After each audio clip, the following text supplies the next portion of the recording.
beszélve magjára, rok să vă luați căști. I would like to say welcome to the company of the Municipal Theatre of Prague, one of the newest members of the European Theatre Union, and among us is Michal Docekal, who the Cluj audience knows him very well now because he directed 2 performances for our theatre.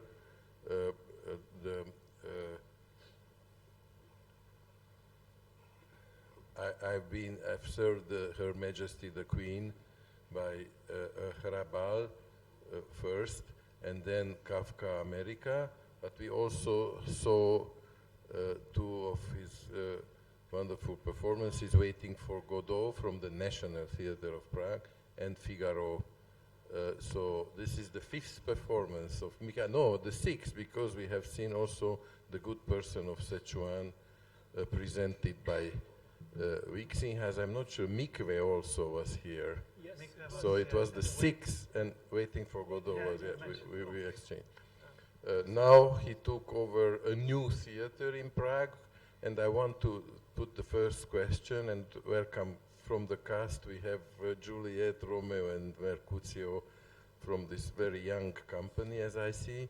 And I know a little bit about how, but I would like to ask Michal to tell us a few things, because I know that this theater, the Municipal Theater, is born from the uniting of 3 spaces, the comedy and other 2 spaces.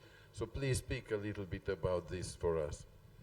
Good evening. It's an honor to be here. I would like to thank to Gabor and all from the theater to organize this such a wonderful and huge festival, which is unbelievable, in fact, and we are really happy to have a chance to perform here. First of all, it's kind of a confusing name of the theater because all of the theaters except the National Theatre in Prague, it's subsidized by municipality. But this is a traditional name for 3 theaters among like 12 in Prague, which are subsidized by city hall, and it's the traditional name is the City Theaters of Prague, or Prague City Theaters. Well, we have as I left the National Theatre, where I ran 3 spaces, so I was happy to come to a minor theater, but it's not in fact minor because it's also 3 spaces, 3 theaters. It's 1,000 seats together, 200, 500, 300 seats in 3 different venues. You know, so this is the situation.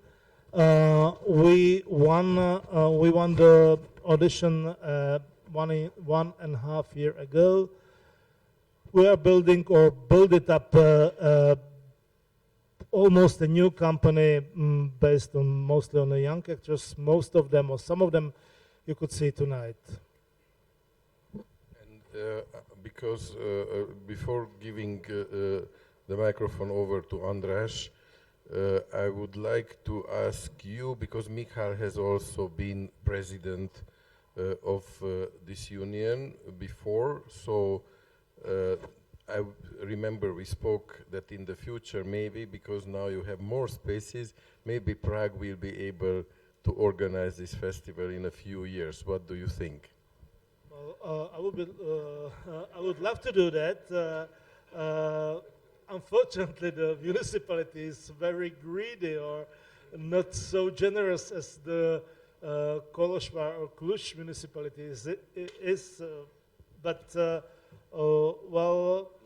it would be an honor, and we will try to. But you know, it's just 1.5 season. Not all. It's it's November, so we started last September. You know, so we are brand new team in the this theater. So, and we have also a new government in the city. So, but hopefully, yes, we'll try to. Good evening. Thank you very much. My name is William Shakespeare. Almost.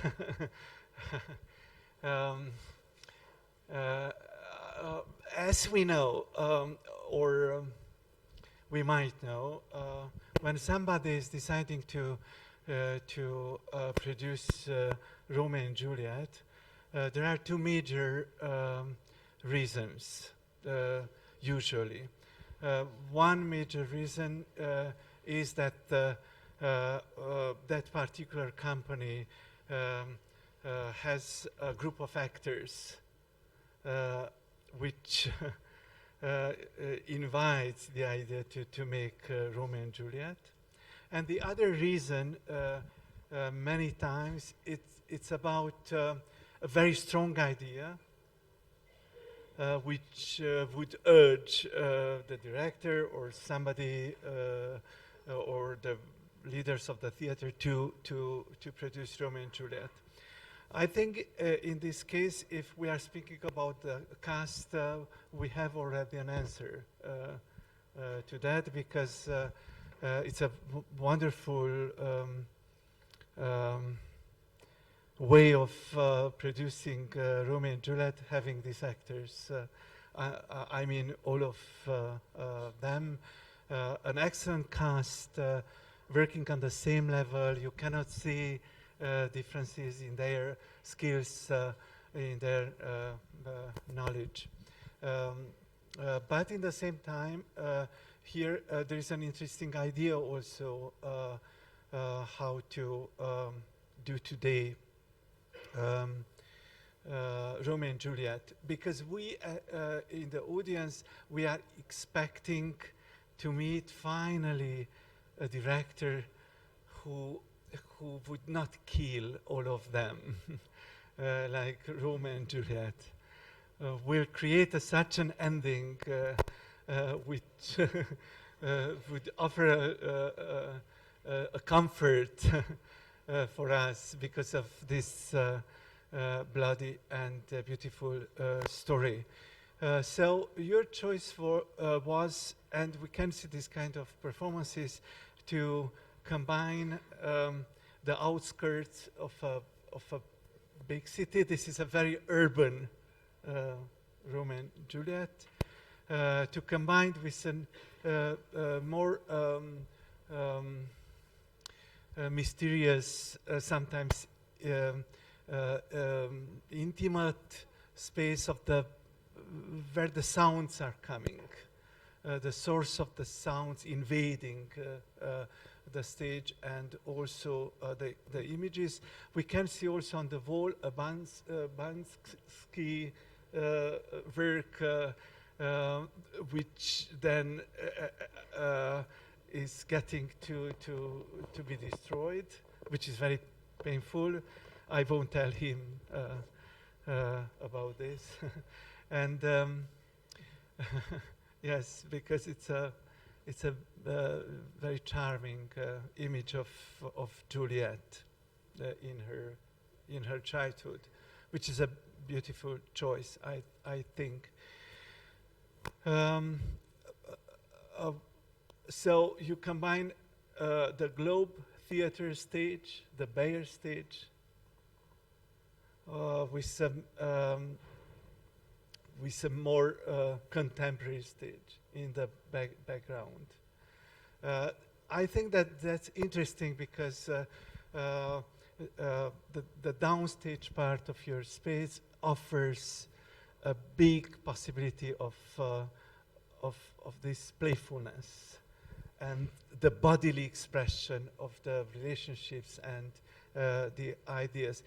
Could you tell us something about how you developed, first of all, this structure of the stage?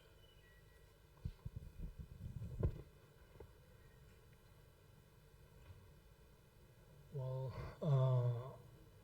to start to speak about the set design, it's a bit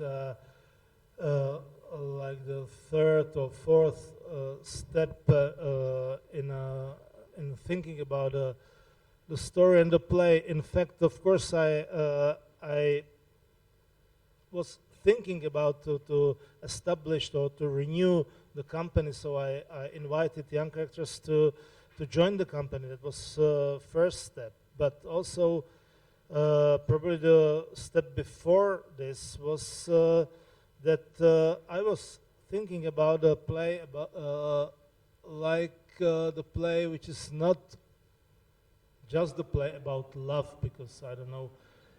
Well, I'm not the one. I'm not in the age who the person who can really honestly can speak about love. That's the subject for young people. But I'm quite upset about the social and political situation in my homeland. And well, you can understand the play also like the struggle or conflict between parents and children, between old people who are at the power and young people who are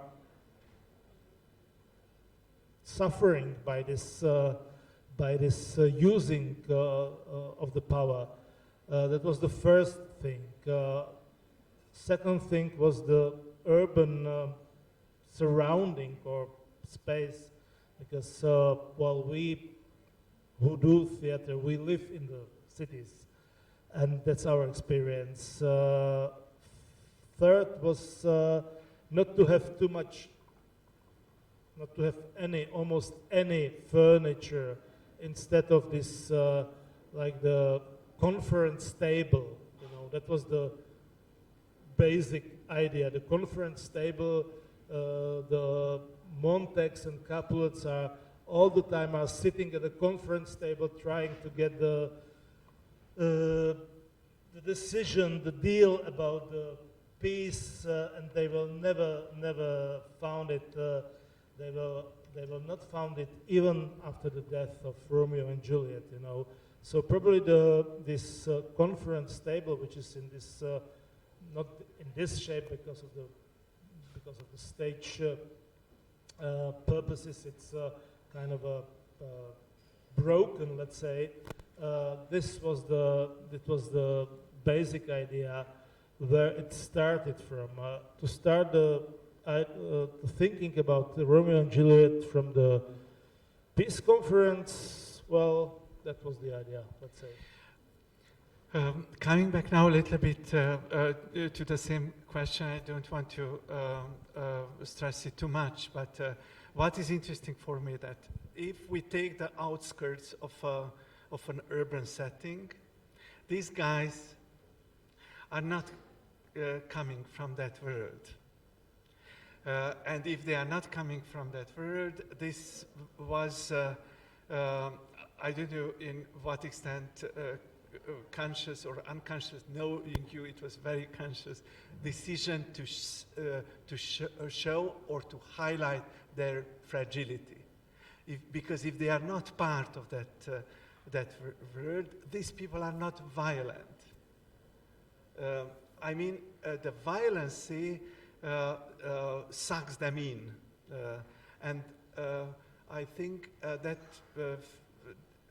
that's very poetical for me, because highlights the tragedy. I see these beautiful people. I see how they are dressed up, how they behave, singing violin. These are educated guys, having this conscious way of their own bodies, how they are looking like, and they are sucked in a tragedy which is not familiar for them.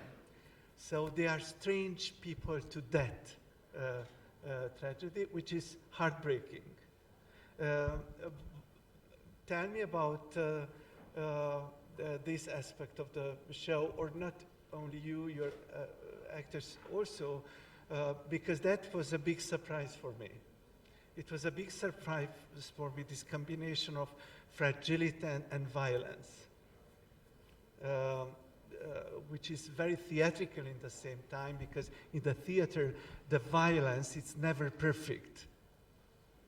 It's always weak, the violence, you know, because we are not killing each other. We are playing that we are killing each other. And that's the beauty of the theater. Yeah? Yes. Okay, I have this kind of questions. You know, it's written in the play. You know, they fight and they fight not only because it was in a like Renaissance time that everybody fought. You know, that was not like that. You know, but in the Renaissance, the time was very violent. Well, okay, so I was there. And what shall I do with that? You know, nowadays, you know. So I think that I needed to understand the play. I needed to understand the story. You know, I didn't want to have a swords. I didn't want to have a pistols or guns. You know, because it's too like gangster story. You know, so okay, we decided to have a knives, but as you can read the statistics in Great Britain. Every day, about 12 victims of stabbing by knife. You know, it's not something which is not too far from let's say our experience, our world. That's the first question. Of course, the play was written in different times, different era, and what I wanted to do most of anything was to believe the last two lines. The world will never experience such a touching story like the Romeo and Juliet. You know, I'm not saying the right lines, you know, but you know what the Duke says at the very end. You know, it has to be touching. Well, because otherwise their victims or their death were for nothing. And if we would not be touched by their completely useless death, so then the whole effort would be for nothing.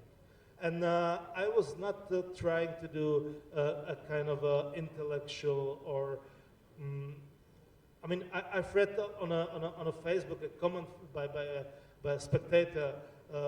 She was a lady or a young girl. She wrote, it was quite conventional because they died at the end. I didn't want to struggle or to fight the convention or the meaning or the story of the play. I just wanted to do the poetry and the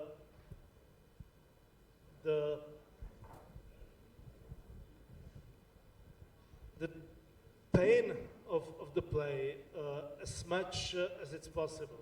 I love the play, and it could be very, very easily stupid. I hope well, of course, I'm not sure, but I hope we did not do it stupid, and we were trying to move the audience against the misuse of power, against the misuse of political power, against the misuse of monetary power, because this is the word of the parents. You know, they came to their fortune by not a clear way. You know, that's why the tattoo is there, because you know, the guy, he's not from educated class. You know, these guys came to their richness in the 90s, you know. In the 90s were very, very wild in Czechia, in the Czech Republic. And these guys are not educated. They grab their money because of the shadows in the economy and politics, and they have children, and they are different. And that's the world we are living in. And that's why I chose the play at the moment. It should be, if not political, definitely a very social issue. It was, again, a very interesting choice, which was a surprise, and I loved it. The nurse.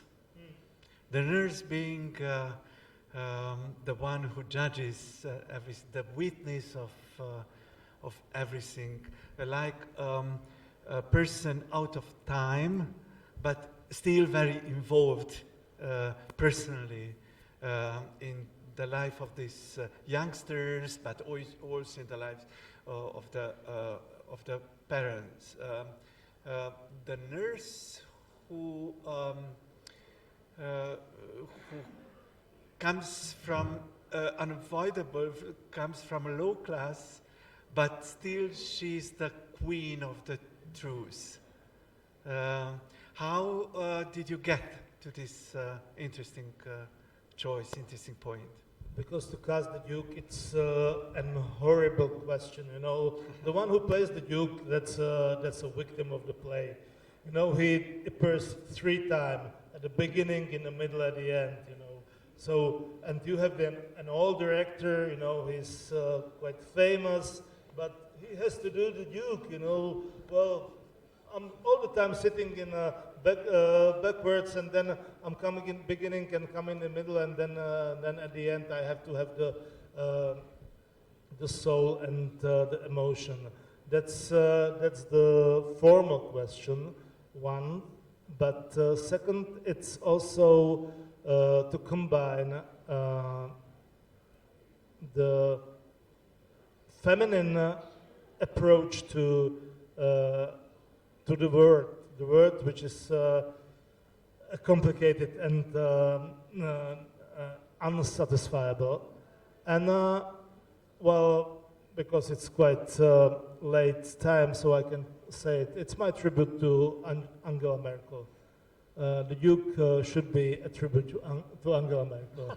Someone who wants to unify the Europe, someone who wants to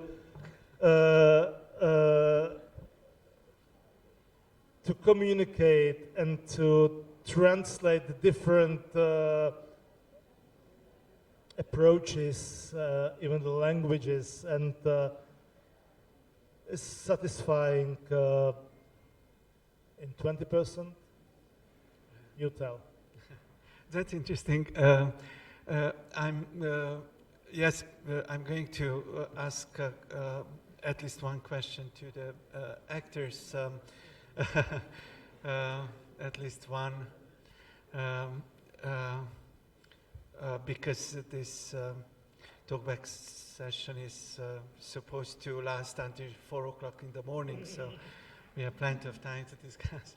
Okay, so Juliet says in the play that her destiny is to love somebody who is supposed to hate. So the theme, the destiny being the love. The best destiny being to love somebody whom, according to the clans and the mafia setting, I was supposed to hate. I think that line maybe never came to me so close in different performances of Romeo and Juliet. And again, this is probably because of their fragility. I mean, the way how appear on the stage, the way how they behave, my compassion towards them is growing right at the beginning of the performance, right? Right at the beginning, my compassion is there. I would like to ask you guys about, do you believe in this kind of love? Or do you believe in love? Or what is the meaning of love for you? How you developed this idea in the play?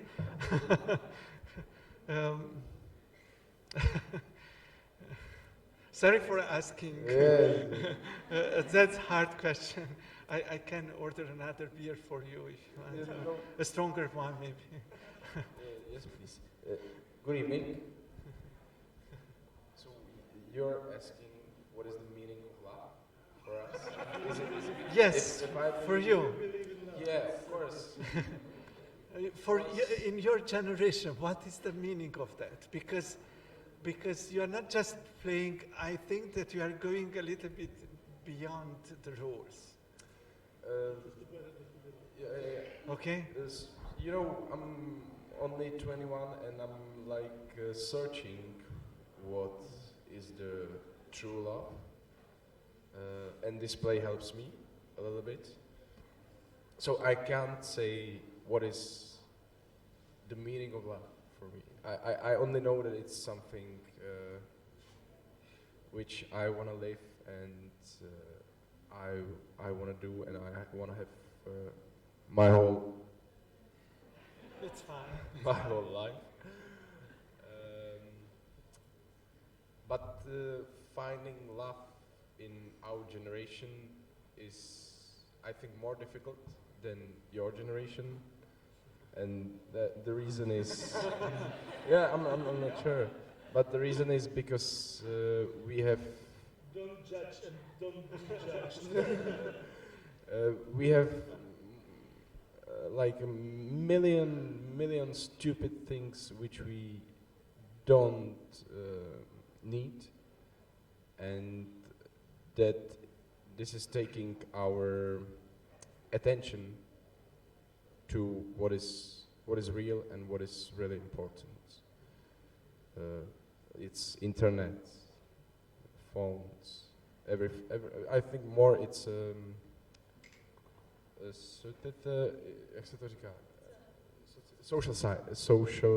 Social media, yeah. But I believe in love and I love love and I hope I will be loved. Teresa? I told you that my answers will be yes or no. But it's not so easy to No, answer. you are a very brave actor, so respond to the question. Of course, I believe in love, but not so much as before. When I was younger, I believe. Okay, so I'm 24, but when I was 15, I thought I will have one boyfriend and we will be together whole life, and but it's more complicated. I don't want to talk about it. Okay. And is it complicated because of this role also for you? No. Okay. I don't want to talk. Okay, fine. Philip, the death of Mercutio is one of the most beautiful scenes in this interpretation of Romeo and Juliet, comparing with many other performances.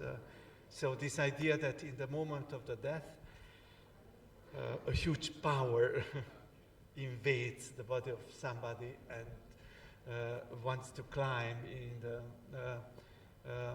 So the other major theme subject of this play is the death. How did you find this scene and yourself in this scene? Good evening. I think that's the job of Michal, because he came with this idea of. But he's not running there. Yeah, I know. But he said how he wants to do it, and that's it. I like it because You also knew that it will be possible in Cluj because he knows the stage. yes.